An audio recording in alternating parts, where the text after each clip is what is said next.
ओम गंग गणपतये नमो नमः। श्रीमद् वाल्मीकि रामायण बालकांड 10वां सर्ग। अंग देश में ऋष्य श्रृंग के आने तथा शांता के साथ विवाह होने के प्रसंग का कुछ विस्तार के साथ वर्णन। राजा की आज्ञा पाकर उस समय सुमन ने इस प्रकार कहना आरंभ किया।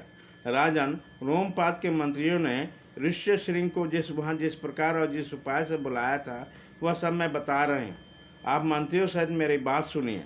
उसी समय अमात्यों सहित पुरोहित ने राजा रोमपाद से कहा, महाराज, हम लोग ने एक उपाय सोचा है जिस काम में लाने में किसी भी विघ्न बाधा के आने की संभावना नहीं है। ऋष्य श्रृंग मुनि सदा वन में रहकर तपस्या और स्वाध्याय में लगे रहते हैं।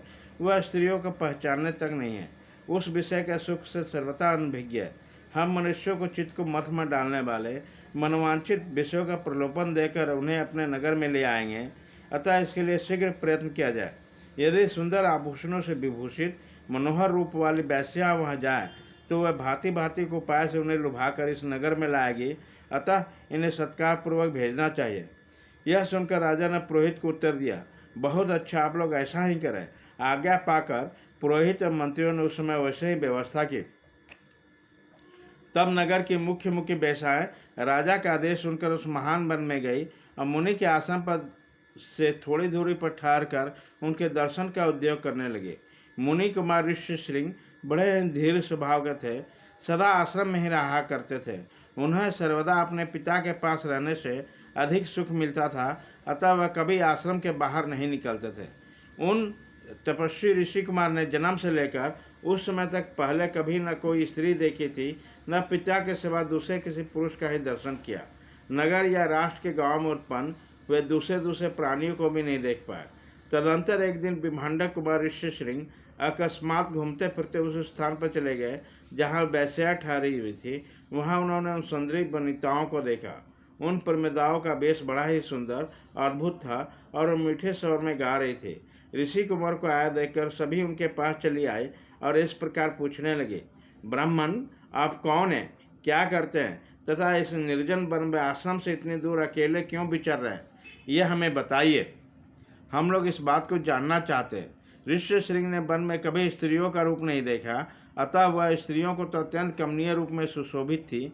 अतः इसे देखकर मन में स्नेह उत्पन्न हो गया, इसलिए अपने पिता का परिचय देने का विचार किया। वो बोले, मेरे पिता का नाम भी भांडक मुनि है और मैं उनका औरस पुत्र हूँ। मेरा ऋष्य श्रृंग नाम और तपस्या आदि कर्म इस भूमंडल से प्रसिद्ध है। यहीं पास ही मेरा आश्रम है। आप लोग देखने में परम सुंदर हैं, अथवा आपका दर्शन करना मेरे लिए शुभकारक है। आप मेरे आश्रम पर चलें, वहीं मैं आप लोगों सब लोगों को विधि पूर्वक पूजा करूँगा। ऋषि कुमार की यह बात सुनकर सब उनसे सहमत हो गई। फिर सब सुंदर स्त्रियां उनके आश्रम देखने के लिए गई।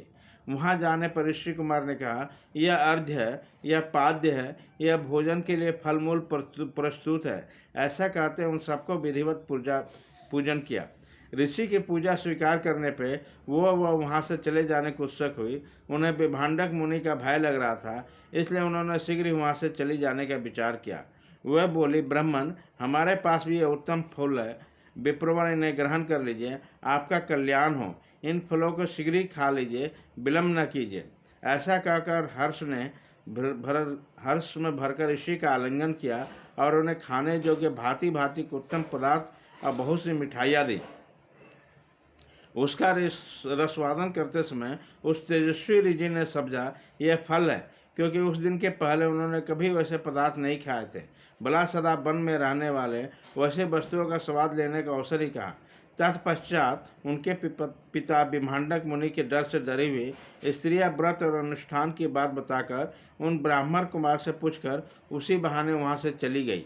उन सबके जाने पर कश्यप कुमार ब्राह्मण ऋष्य श्रृंग मन ही मन व्याकुल हो उठे और बड़े दुख से इधर उधर टहलने लगे।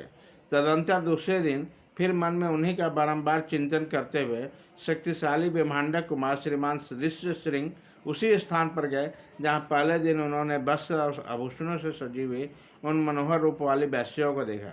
ब्राह्मण ऋष्य श्रृंग को आते देखकर तुरंत ही उन वैश्यों का हृदय प्रसन्नता से खिल उठा। वह सबकी सब उनके पास जाकर उनसे इस प्रकार कहने लगे, सौम्य, आओ, आज हमारे आश्रम पर चलो। यद्यपि यहाँ नाना प्रकार के फल फूल बहुत मिलते हैं, तथापि वहाँ भी निश्चय ही उन सबका विशेष रूप से प्रबंध हो सकता है। इन सबके मनोहर वचन सुनकर ऋष्यशृंग उनके साथ जाने को तैयार हो गए और स्त्रियां उन्हें अंग देश में ले गई। उन महात्मा ब्राह्मण के अंग देश में आते ही इंद्र ने संपूर्ण जगत को प्रसन्न करते हुए सहसा पानी बरसाना आरंभ किया। वर्षा से ही राजा को अनुमान हो गया कि तपस्वी ब्राह्मण कुमार आ गए। फिर बड़ी विनय के साथ राजा ने उन्हें आगवानी की और पृथ्वी पर मस्तक टेककर उन्हें साष्टांग प्रदान किया। फिर एकाग्रचित होकर ऋषि को अर्घ्य निवेदन किया और तथा उन विप्र शिरोमणि से वरदान मांगा, भगवान आप और आपके पिताजी का कृपा प्रसाद मुझे प्राप्त हो। ऐसा उन्होंने इसलिए कहा, कहीं कपटपूर्वक यहाँ तक लाए जाने पर रहस्य जान लेने पर विप्र ऋष्यशृंग अथवा विभांडक मुनि के मन में मेरे प्रति क्रोध न हो। तत्पश्चात ऋष्यशृंग को अंतःपुर में ले जाकर उन्होंने शांत चित्त से अपने कन्या शांता का उनके साथ विधिपूर्वक विवाह कर दिया। ऐसा करके राजा को बड़ी प्रसन्नता हुई। इसी प्रकार महातेजस्वी ऋष्यशृंग राजा से पूजित हो संपूर्ण मनोवांछित भोग प्राप्त कर अपनी धर्म पत्नी शांता के साथ वहाँ रहने लगे। इस प्रकार श्री वाल्मीकि निर्मित आश्रमायण आदि काव्य के बालकांड में 10वां सर्ग पूरा हुआ।